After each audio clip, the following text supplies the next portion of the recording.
Howdy, partners. Welcome back to another episode of Knockout Analysis, presented by CronYo Media, a combat sports podcast where we talk about people bashing each other's heads in. That's just how we do it around here. Shout out Josh Childress. But, that being said, Mr. Barnes, what an absolute banger of a card that we had last week. That fight Absolutely. was absolute legendary fights. I went 11-3 in my predictions on that card. Witt did not have a good main card at all. His dog picks did not have that dog in him last week. Zhang Min Yang might be the real deal.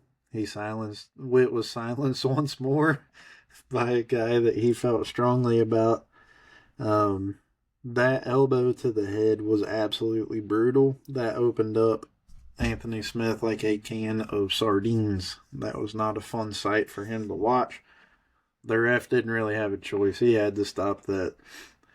But Carlos Prates, buddy, as Whit previously mentioned before this started, it seemed like he forgot that he was in a fight for the first 3 rounds.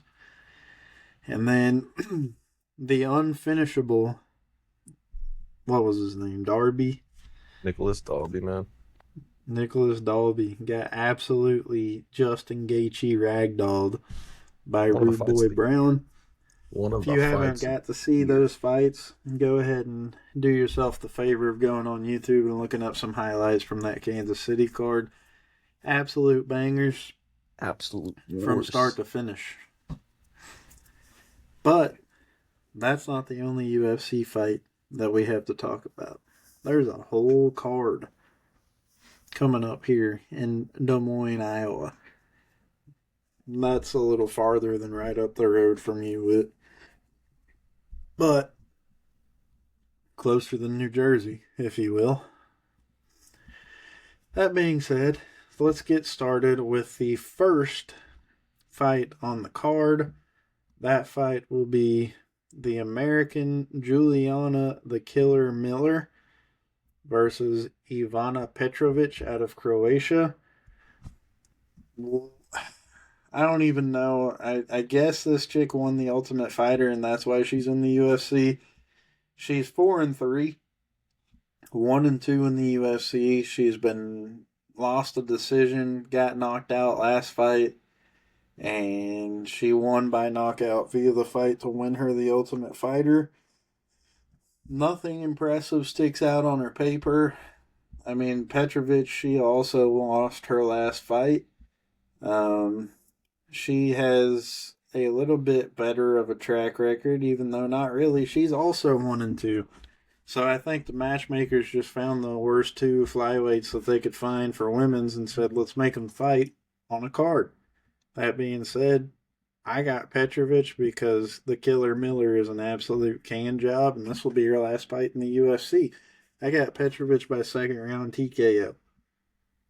I mean, you're not gonna hear a whole lot of backlash from me on that, man. I mean, this is incredibly low level fight. Don't really know why they put it in front of a crowd, whereas there's some great fights getting put in front of the Apex here in the near future.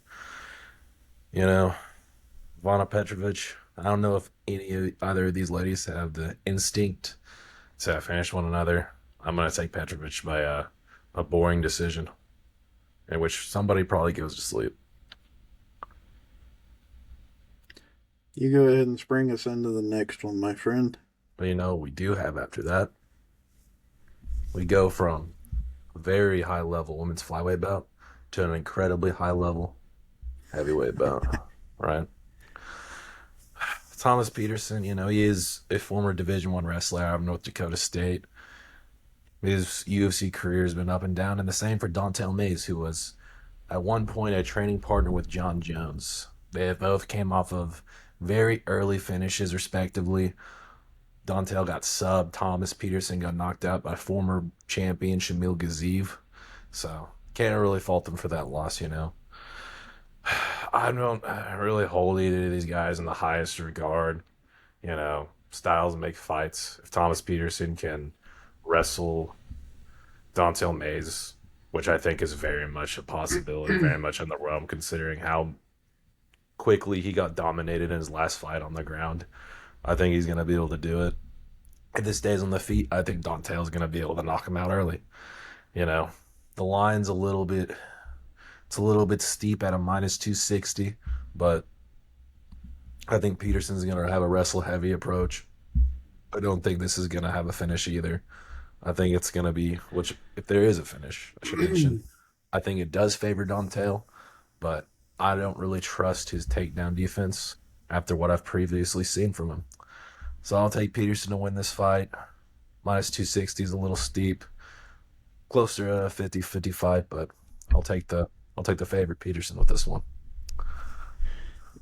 Yeah, I mean, you're not going to get much argument out of me on this one. Thomas the Train Peterson versus Don Tail Lord Kong Mays.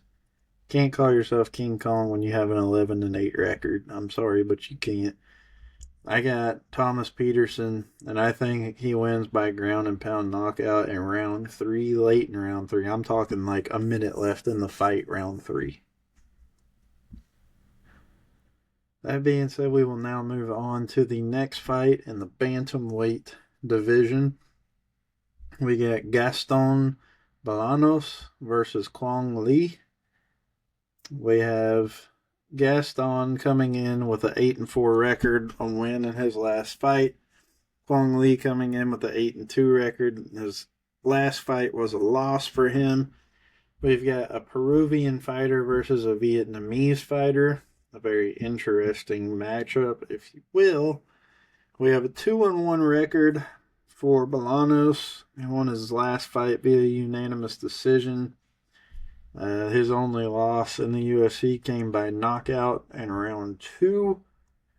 And then if you run over to Kwong Lee in this one, we have again an 8-2 record.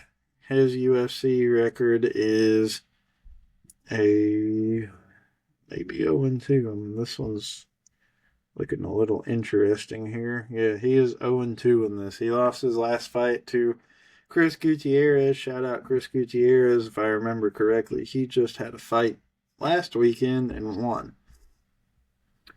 That being said, this is not a super competitive fight, in my opinion. I think this one goes to the Peruvian, and I think he wins by probably split decision. I mean, Gaston, the Dream Killer Bolaños, man. I like him. Will he ever reach a high level in the rankings? That remains to be seen. His punches are pretty slow for a guy of his size, so that's always going to be a concern, but he does land with a good deal of damage, and he started out his fighting career in Bellator, which is a very good promotion, as many of y'all already know.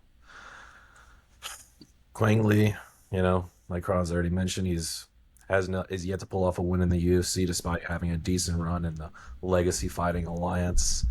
I think he fought on that China card back in, I think it was October, which there's another guy at the card, that Davison Figueiredo, that fought on the China card as well. I remember some of these dudes fighting. Like, there was like 2 bantamweight, like, China Vietnam fights, and they were just incredibly low level. And I just don't think King Lee is really. I don't think he has much of a shot. This may be his last fight if he's on a 3-fight contract, and if he's not able to get a finish here, which I think Gaston Bolaños is a difficult guy to finish. As previously mentioned, he did get knocked out earlier in the UFC, but Marcus McGee, he is, I believe, like the 12th ranked bantamweight right now, and I've heard rumors that he's going to be fighting Peter Yan for a title eliminator here up the road. Nothing confirmed yet, but something to think about. But Gaston, his experience against higher level competition, his power, and just his experience, I think is going to carry him in this fight.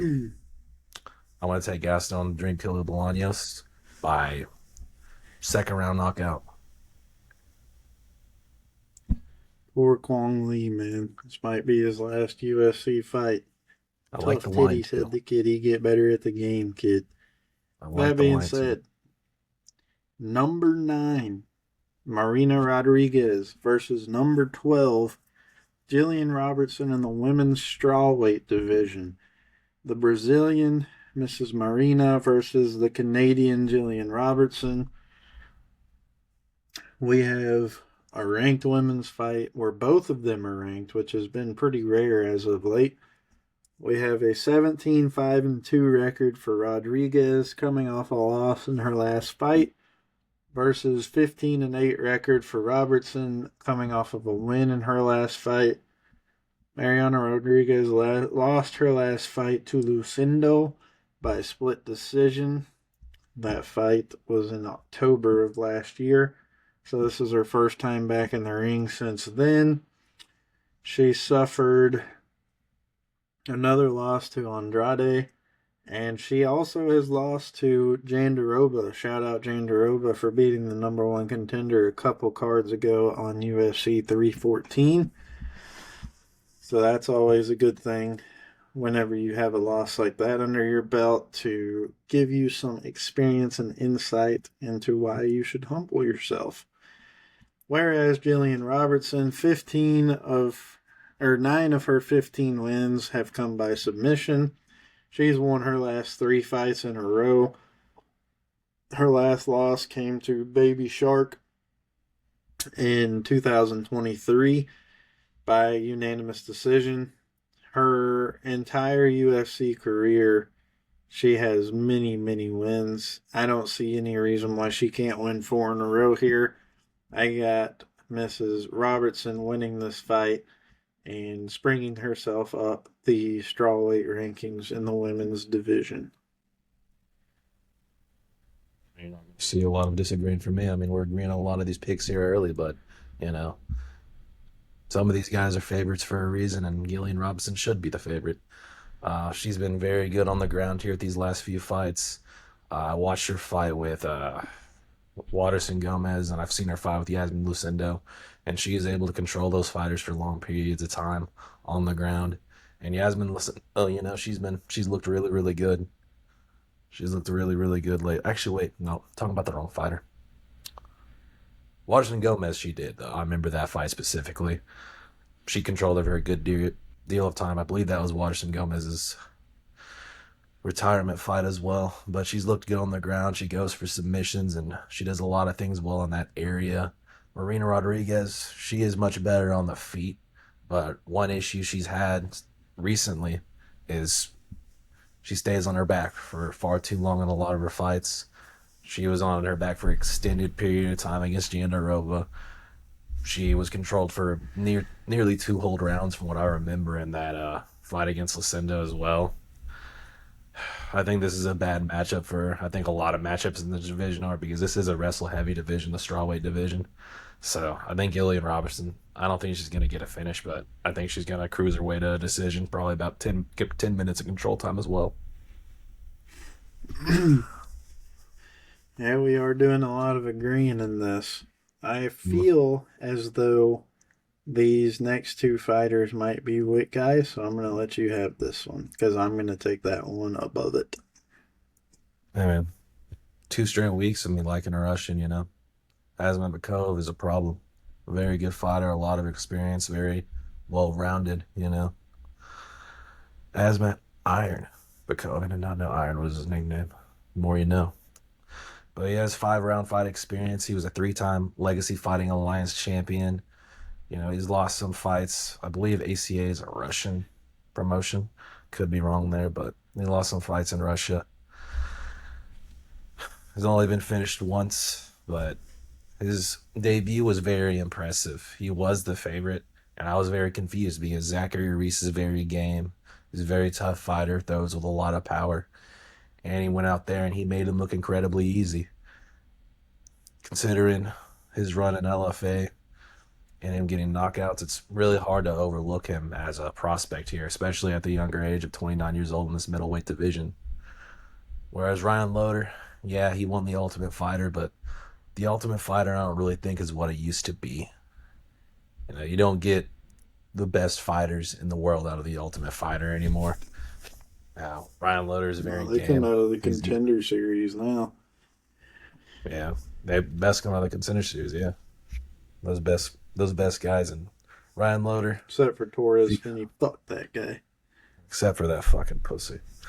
But if you look at Ryan Loader's record, Uriah Faber's A1 Combat is not an A1 organization. These aren't the best high level names out here. I think we'll leave Leon Shabazian. That could be Edmund Shabazian's brother. There's not a whole lot of guys named Shabazian. So that might be his brother.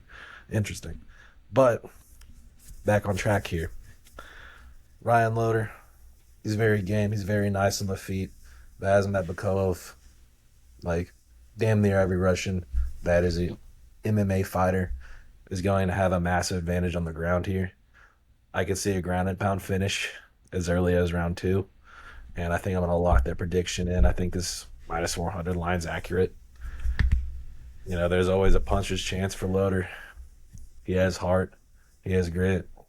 He took a lot of fights very quickly on the Ultimate Fighter, and I'm not going to try to diminish him winning that, but I think Bakoev is a major step up. Competition is simply on another level.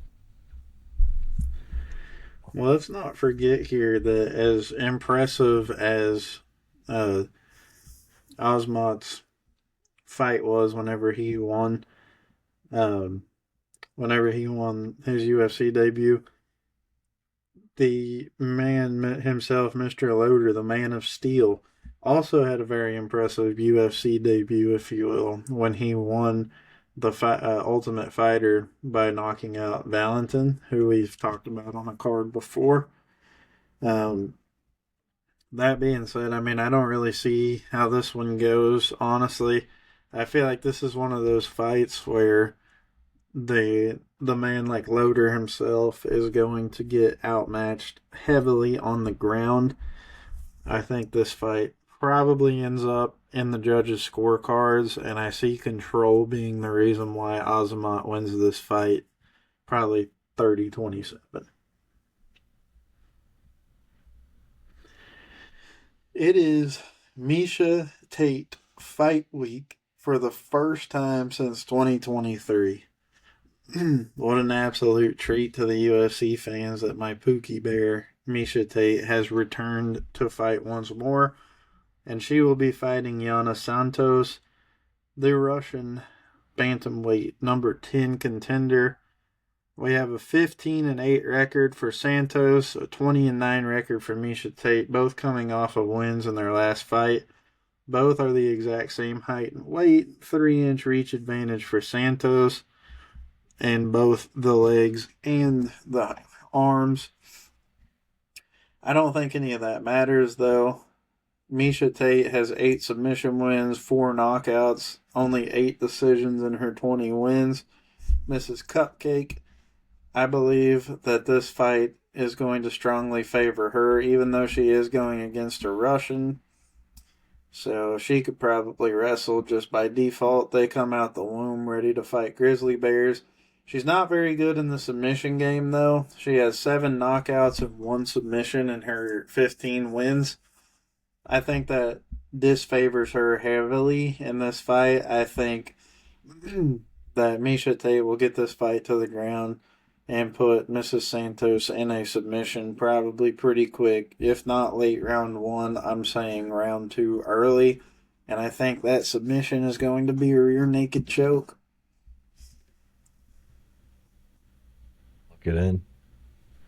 Fun fact: this is Miesha Tate's first fight against a Russian in her career in the UFC, so we'll see how she fares. Yana Santos is a former Invicta champion, and she somehow walked straight into a title shot against Chris Cyborg. So that's impressive. I don't know if there was like some short notice, somebody dropped that fight, or she just immediately got it. But she got it, and she got knocked out by Chris Cyborg. Because everybody gets knocked out by Chris Cyborg, and that just is what it is. She's dropped 3 out of her last 4. Both these ladies are pretty damn old, you know. And her last one was Chelsea Chandler, who I believe got cut after a loss this weekend. You know, Miesha Tate is a legend of the sport. She hasn't fought in 2 years, but I just don't see her losing. Julia Avila was a good win.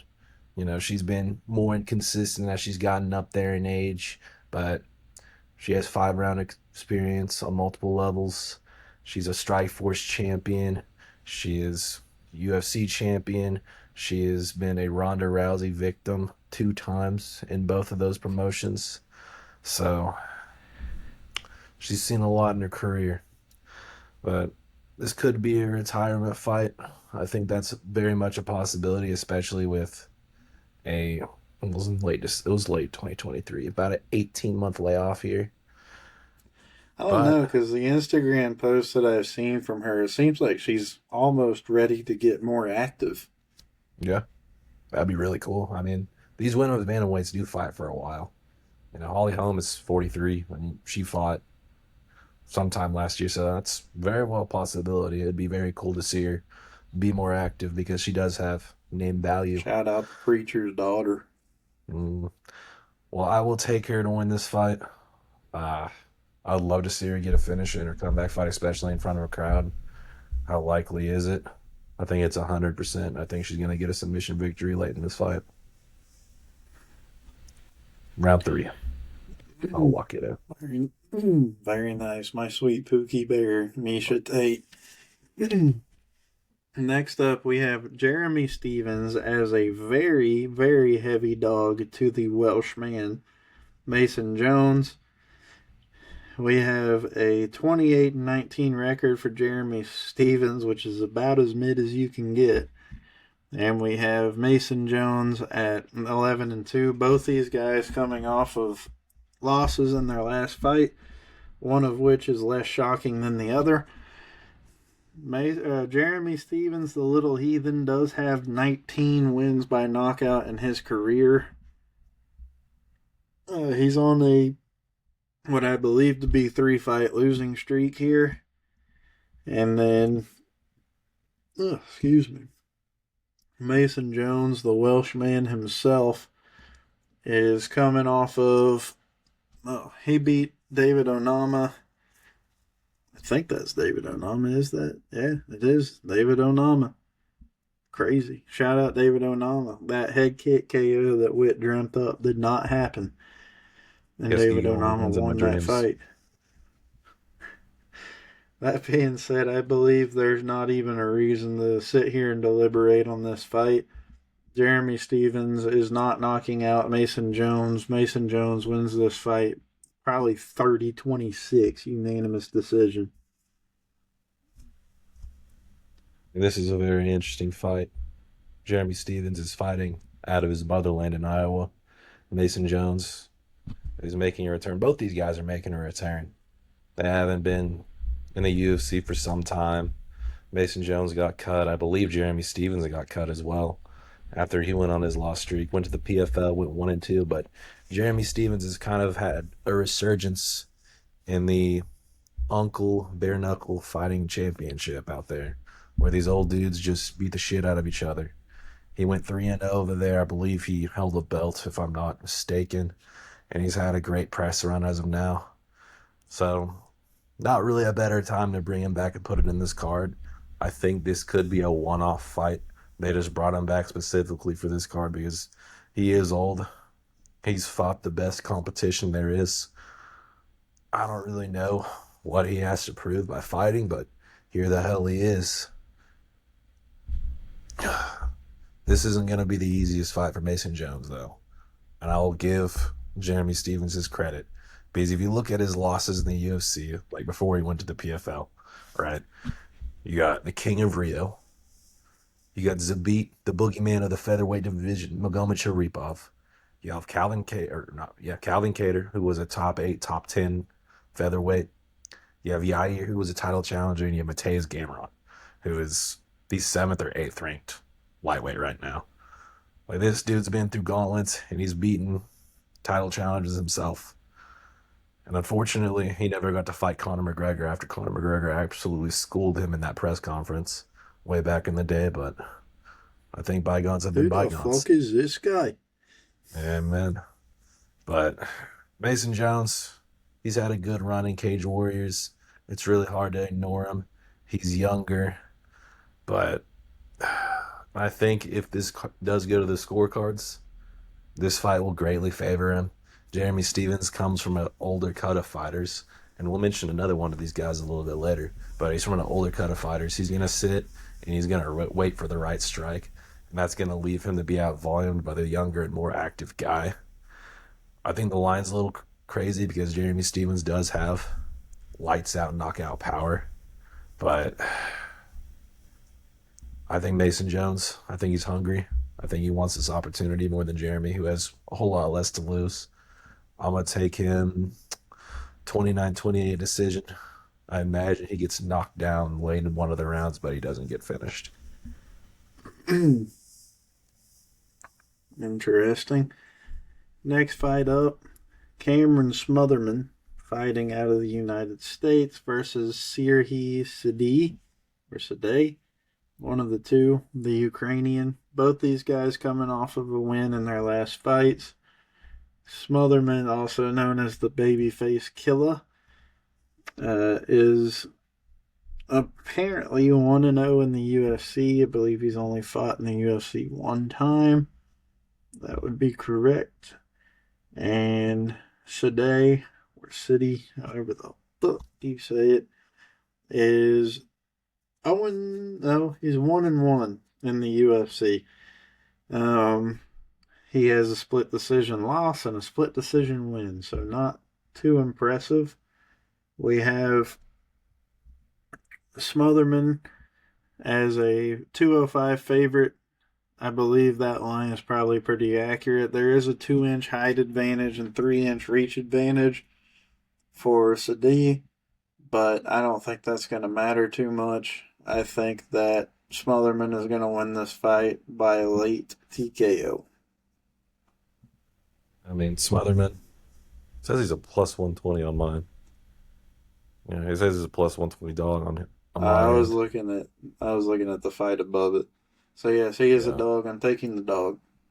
we taking the dog. Hell yeah. Cam Smotherman had a weird first fight in the UFC.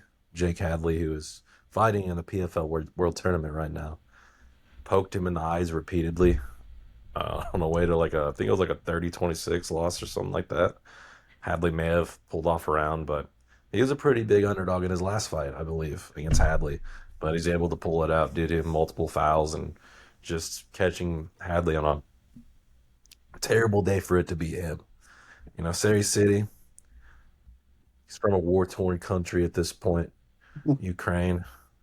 Every time I want to bet against these guys, they find a way to pull out, which I don't really bet against them, but there was a fight last year where this Ukrainian dude was a plus 600 dog in the Contender Series. And I was sitting there watching it, and I was like, dude, he's from a war-torn country. How could you not take the plus 600? And he knocked the dude out in the first round. He does have power. He has 7 wins by knockout. You know, he's fought Ramon Tavares twice, maybe. They're going to schedule a trilogy here pretty soon because they're 1-1. That would be very, very interesting. But I want to take Sari City, man. I think he's going to carry the power advantage. I think Cam Smotherman got a very weird experience in his first fight that gave him a false sense of confidence. And Siri City, a guy who's been in his war-torn country, is going to be very hungry to put on for his nation.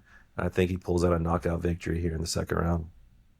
It only took us 7 fights to finally disagree on the winner of a fight. So I'm going to let And you, since you just broke the streak, go ahead and introduce the next fight. the undefeated Daniel Marcos versus the Montel Quick Jackson. See, Montel Quick Jackson, people fear this guy, right? He's at fights at 135. He's 5'10", and he has incredibly long arms. He wears the same size gloves as Brock Lesnar does. And Brock Lesnar weighs like 300 pounds. He fought at 265, but the dude is an absolute unit of a man. And this dude that's 5'10" and fights at 135 at his glove size, yeah, I wouldn't want to fight him either. He's a very scary guy. You know, he's faced a lot of adversity in the fights where he's had a wrestle heavy guy. You know, Ricky Simone is a guy that likes to wrestle a bit. That was his UFC debut in which he lost. and he lost to cage hugging fraud Brett Johns.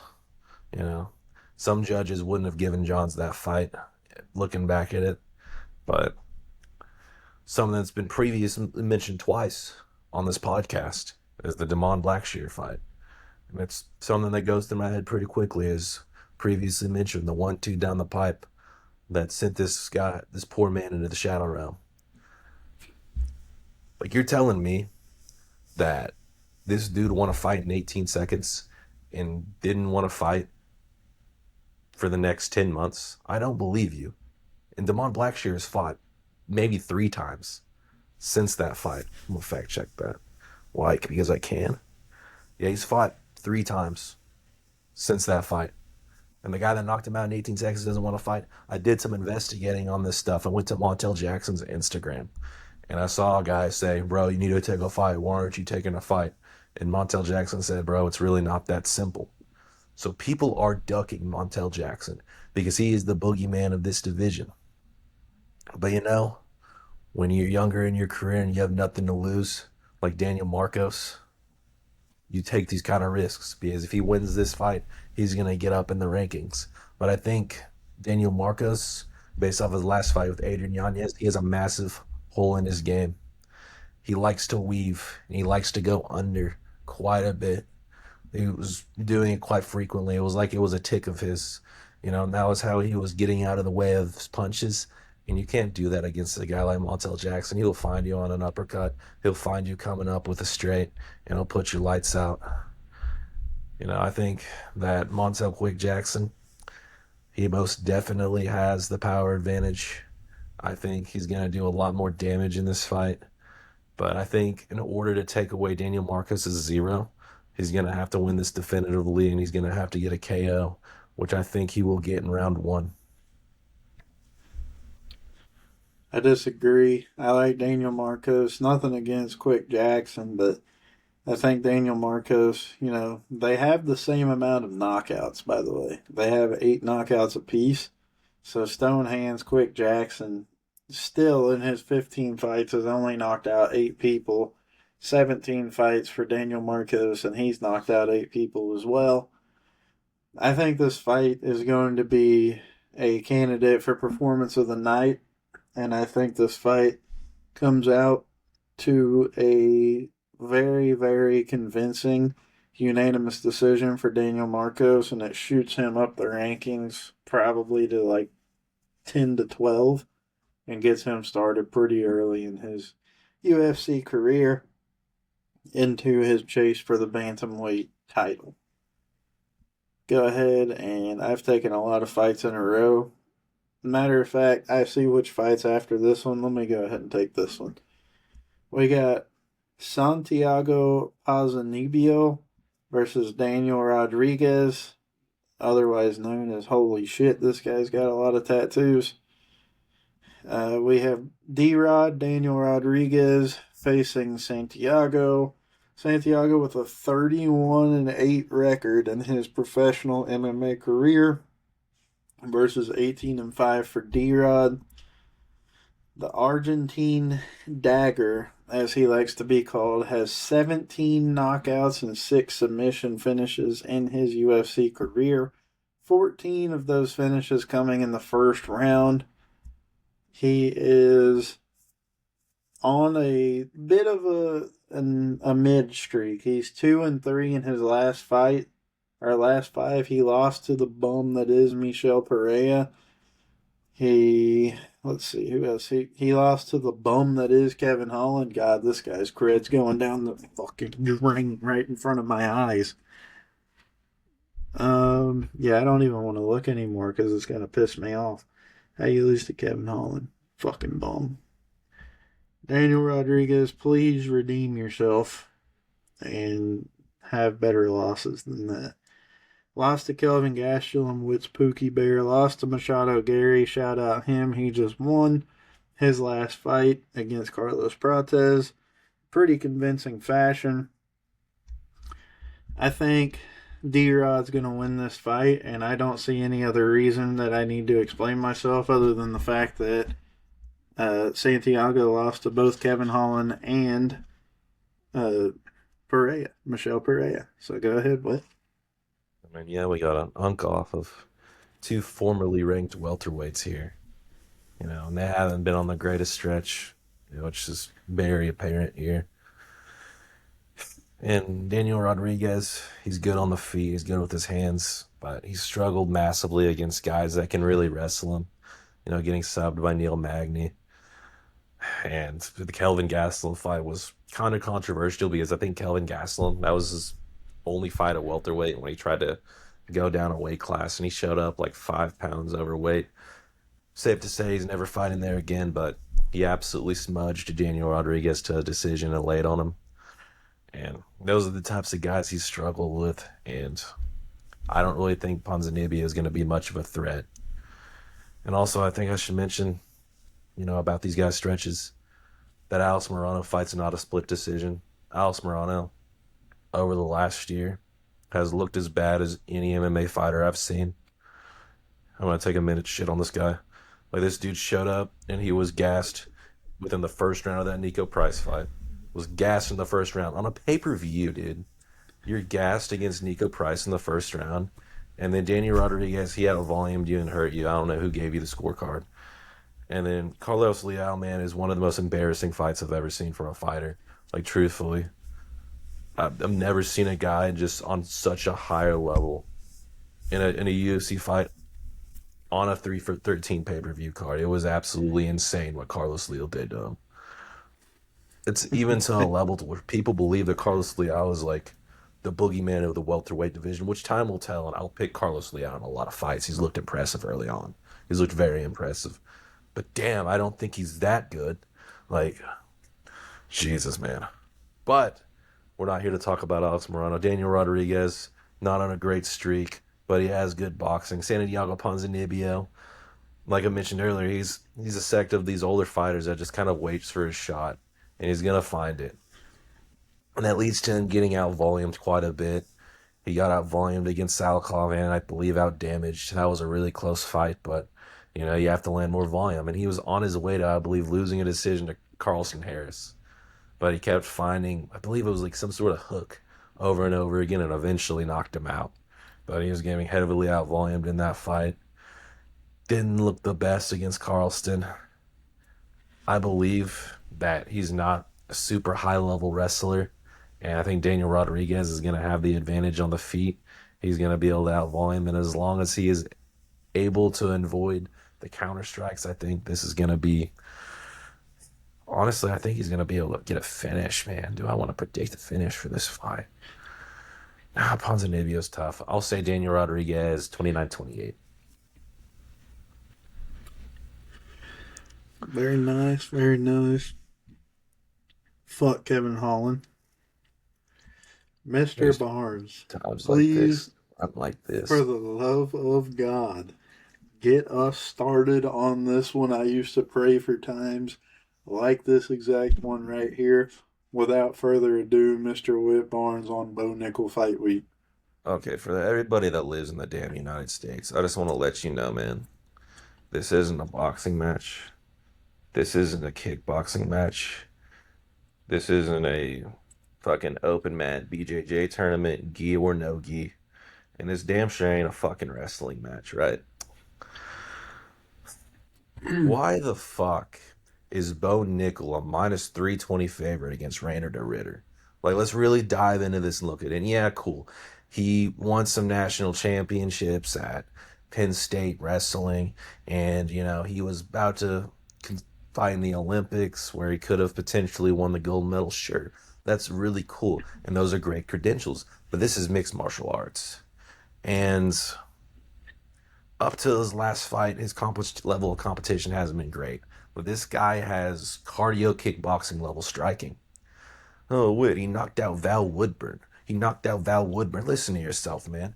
Val Woodburn is a full-time landscaper, a full-time Jamaican landscaper. This guy isn't no problem. He's never won a fight in the UFC, so I don't want to hear he knocked out Val Woodburn, right? He's beat Jamie Pickett, who was on the Mount Rushmore of fucking jobbers. Cody Brundage, who was a jobber himself that just won a fucking eliminator fight recently against Julian Marquez, bro. And then This is one of the biggest abominations in UFC history. This fight with Paul Craig and Bo Nickel is one of the worst fights of history. Like, it is in the Hall of Fame of ass fights, right? Bo Nickel, this accredited wrestler that I keep hearing about over and over again, this elite guy that should just stonewall and run through everybody, is about a 10-1 favorite against Paul Craig, which I think is a little steep. Naturally, I think if you're a 10-1 favorite at this level is always very steep. But I was like, damn, that's kind of steep because this guy's best win is Cody Brundage and a knockout against a fucking Jamaican landscaper. Huh, I wonder how this is going to turn out. He should be able to dominate him on the ground if he's this bit of a favorite. If he really does that to Paul Craig, he might be that guy. No, he refuses to take down Paul Craig. He refuses to engage in any sort of grappling. And these dudes have one of the worst kickboxing fights of the century. Like, fucking Paul Craig's throwing these damn body kicks over and over again. Bo Nickel's trying to hit this dude with fucking overhands and his airballing. He's slightly out voluming with jabs every round. Like, it's very close. Every single round is. And neither of these guys are landing damage. Paul Craig is a known bad, like really bad striker. Like, he's awful. Like, this dude is not good. Like, yeah, he can beat me up. That's why I'm saying it on this podcast. But it's just bad. Everybody Well, knows it's fuck that. bad. Paul And Craig, he's if you're going to the fucking damn listening, corner. please come to the United States. I will fight you. I do not give a fuck if you'll put me in a rear naked choke. I will fight you. You're a fucking bozo and a bum. Amen. But Paul Craig, bro, is literally in the corner during this fight, laughing with his coaches, talking about how much fun he is having. Because it's probably the most he's landed in his career on the feet. Like, it was an absolute abomination. Like, Bo Nickel, if you're this great wrestler and this great grappler and you go to all of these jiu-jitsu events, you shouldn't be afraid to do what is your best attribute against anybody in the world. That shows me you don't really have a fighter's mentality and you don't believe in what you do at a high level. You really don't. And against a guy like Rainer de Ritter, man, at this level, like, this guy is head, shoulders, knees, and toes the best fighter you have faced in your entire fighting career. Rainer de Ritter is a double champion and one champion. Could have been a three-time champion until he fought Antonio Malikin. And, I'm not going to accuse Antonio Malikin of juicing, but look at pictures of him. Just look at pictures of him, right?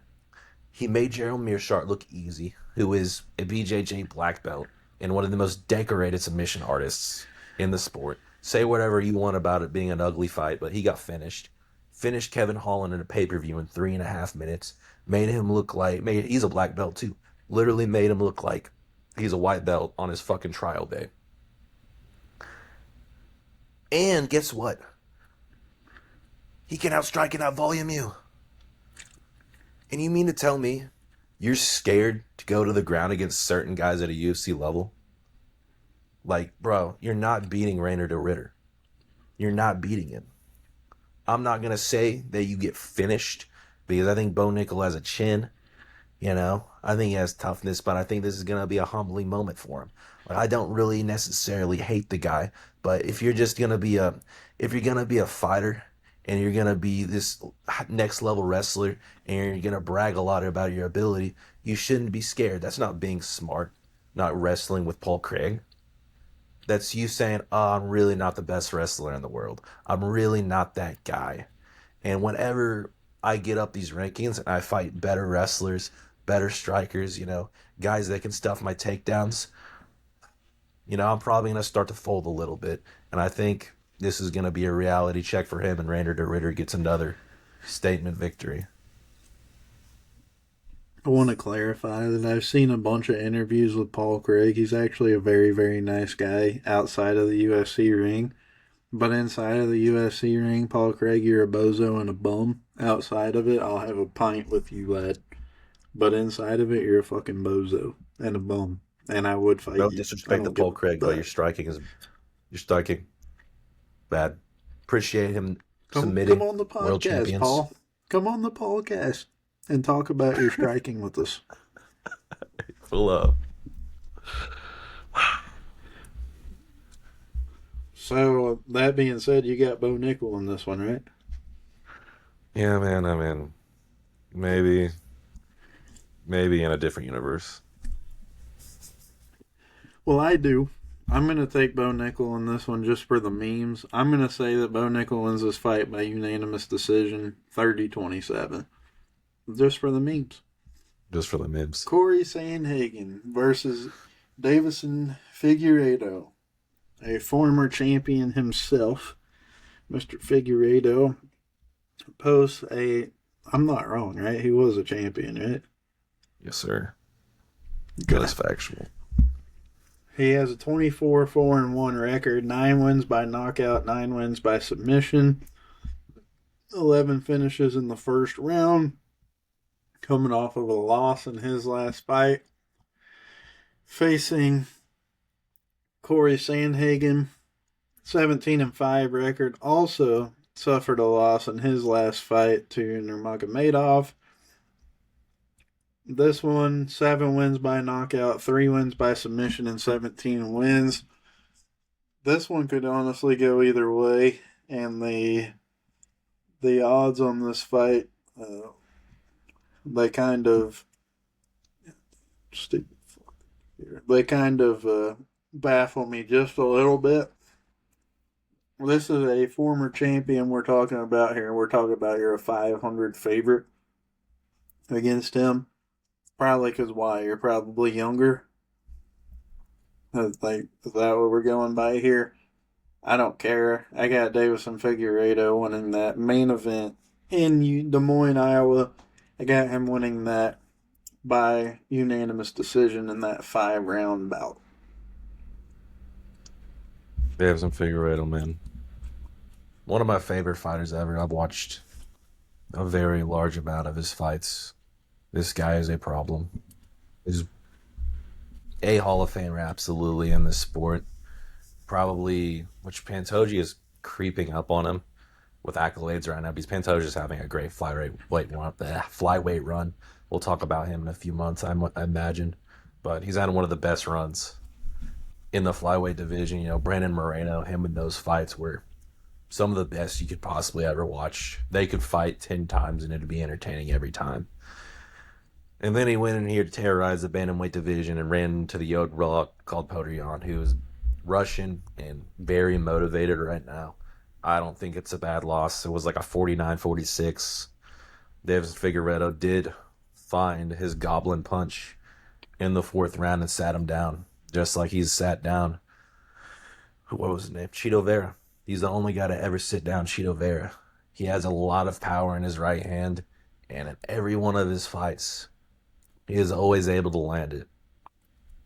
And this line is, Khan's mentioned already, it's absolutely absurd, right? It's absolutely absurd. You'll never be able to get Davison Figueiredo at a plus 385 again. And this is not gambling advice, but, you know, me, I'm a guy. I like to get Panda Express, 1, 2, maybe 3 days out of the week. I'll get me a bigger plate, man. I'll get me some of that white rice, orange chicken, Beijing beef, the fucking, what is it called? The fire chicken and shrimp. Or the firecracker. Yep, they're very good. We are not sponsored by Panda. But here's the point I'm trying to make. That's about, what, $15 where I'm at for all that food. And it's very good food, but if you put that $15, go to a sports book and put it on Davison Figueiredo, you're either not eating Panda tomorrow if you lose, or you're tripling your money. That's all I'm going to leave you with. That's all I'm going to say. Davison Figueiredo, in my heart, he's going to win. In my mind, Sandhagen's going to win. He's 5'11". This will be the biggest opponent that Figueiredo's had to fight. But Sandhagen, he's a fighter that likes to live in his head more than on the mat when he's fighting. He's thinking way too much. He did it a lot against Umar Nurmagomedov, which he defended Umar's wrestling very well, and I was impressed with it. But it wasn't enough to not get controlled for a lot of the fight. And he also has never really beaten an elite fighter in this division. Every single time he's been faced with the best of the best, the lights have been a little bit too bright for him. Aljamain Sterling. We got Peter Yan, TJ Dillashaw, who I believe was out of his prime in 2021. When was this in his career? Yeah, he was out of his prime. This is around the time of his shoulder injury. He lost to TJ Dillashaw. And, recently to Umar, who I think one day will be up there in the division. I think he's slightly overrated right now, but I think he could be up there. I think Davison Figueiredo's elite. I think he's going to find his strike. I think he's going to find his shot. I think he's going to have a highlight reel moment here in Iowa City. And he's going to shock the world. He's going to have the crowd of Iowa on his feet. Because, this guy, he's lost 4 times in his career. You really think Davison Figueiredo is going to lose 2 times in a row? I don't think it's a 5-1 chance that he is. I don't think it is. Give me Davison Figueiredo. I think he finds a chin late in the 4th. Very, very nice. Well, we've reached the end of the Iowa fight predictions, but we're not done quite yet. We have to preview next week. We have our second big UFC event since the dawn of this podcast. And boy, do we have some bangers coming up on that fight. Wait, give me 2 fights on this next card that you're super excited for and tell me why. I mean, honestly, man, I really like the undercard. Like, the prelims on this card are absolutely phenomenal. The main card is I'm really disappointed. Well, actually, no, there's one fight on this fucking card, this main card, that's beautiful. And we'll talk about it. But I'm really mad they moved the Michael Morales and Gilbert Burns fight to the fucking apex of all places. But that's neither here nor there. I really like, well, I hate this fight, but I love it. Modestus, the Baltic Gladiator, Bukauskas, and Ion Kutalaba. I hate it because one of these guys has to lose. They're on great runs right now. I think they're both in the prime of their careers. I think the winner of this fight's absolutely going to get a shot in the top 15. Ion Kutalaba finished one of the hottest prospects in light heavyweight, and Modestus Bukauskas recently got a sub over Mark Pratchino and easily finished the chinny Rafael Sequeira. I don't know why they gave him a fight that low, but this will be an entertaining fight. It'll be violent. It'll be kickboxing versus some boxing and some pressure wrestling. So I'm excited. I think there's going to be a finish in that. Let's see. We got an eliminator fight with Barry Alton Silva. I also like Navajo Sterling. We'll talk about him more next weekend. But the fight of the night on this card, man, is what's starting off the pay-per-view. Benoit Saint Denis and Joel Alvarez is absolutely going to be a slobber knocker. Like, these guys are going to march forward and hurt each other really bad. They're going to hurt each other really bad. I won't give you all my pick for this fight, but I have a good feeling of who's going to win. But I think both these guys are going to bleed.